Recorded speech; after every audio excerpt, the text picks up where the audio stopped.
Hello दोस्तों, नमस्कार, प्रणाम। तो मित्रों, आप सबका एक गीत सुना जाती है, चुटकुला गीत। आप सबका कैसे लगा कमेंट में ज़रूर बताइए। पहिरी हम नगदार साड़ी बालमा घुंघूटा कैसे काड़ी।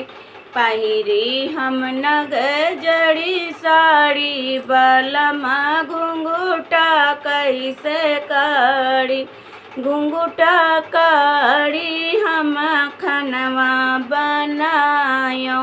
घुंघूटा काड़ी हम खनवा बनायो।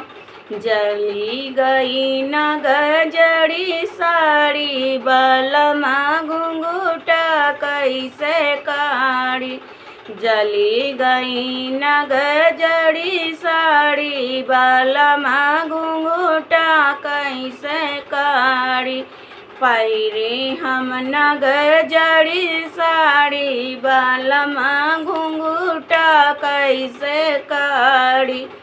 पहिरे हम नगजड़ी साड़ी बालमा घुंघूटा कैसे काड़ी। घुंघूटा काड़ी हम कुआना पै गइलो।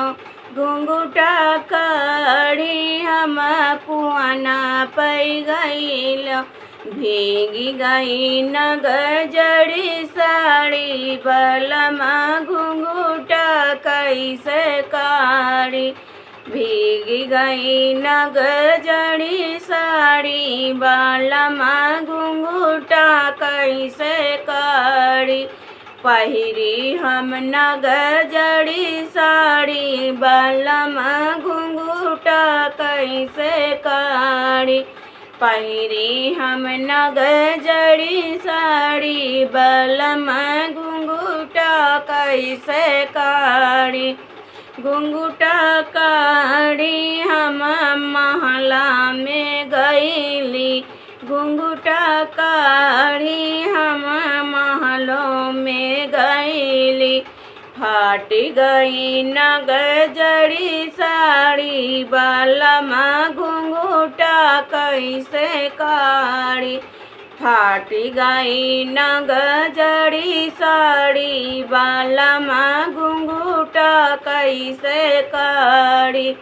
पहिरी हम नगजड़ी साड़ी बालमा घुंघूटा कैसे काड़ी।